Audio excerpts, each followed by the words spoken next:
All right, we're going to do an actual test now that we have the oscilloscope set up. Hopefully this will all work out inside the camera screen. This car has a Tekin speed control in, which is kind of the easiest to do because the sensor leads tend to come right out at the top and be easily accessible. I've got my adapter here that we showed in part 1. I have a sensor lead plugged into the motor, the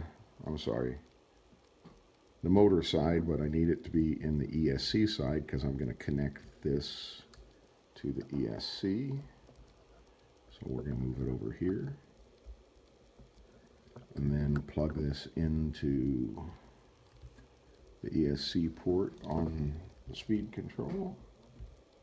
A second here.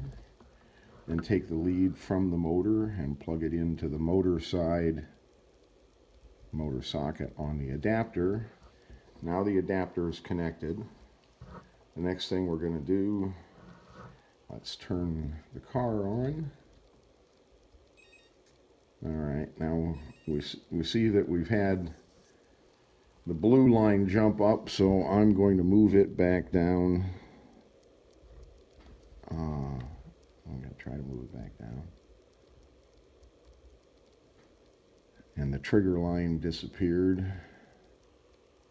So, alright, we got it back down. Now I'm going to take this probe and I'm going to connect it to the A terminal of the motor. You got to be a little careful. I didn't pull the pinion gear. Sometimes we pull the pinion gear so that nothing can get caught up in in the wiring. But with that all connected now, if I pull the trigger, I get 2 curves. Blue curve is the sensor signal and the yellow is the reaction from the motor. As long as the yellow trace is to the right of the sensor signal, we have a legal speed control. Well, it's still getting a sensor signal. It's going to drop out when it stops, and we're set to go. If we had not moved the blue line down and I left it where it was, things will still work. Pull the trigger, and there we go.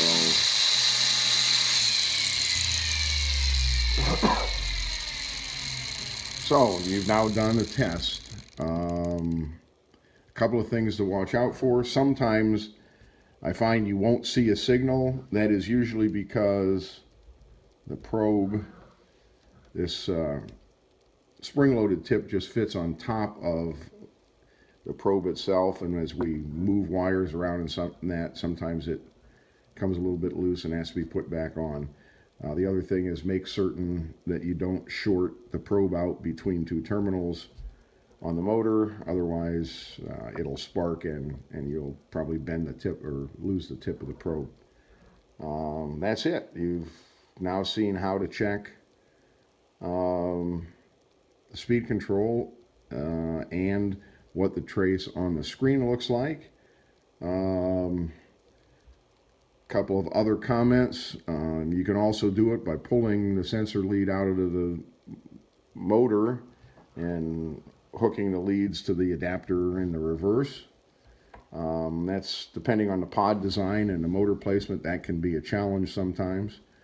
We find on Hobbywing speed controls, most people install it so the sensor lead comes out of the back towards the tire. In that case, it's often easiest to just remove a tire and pull a sensor lead and plug in. Mamba Max speed controls, many people mount them so the sensor lead comes out towards the battery. In that case, sometimes just removing the battery and pulling the sensor lead out helps.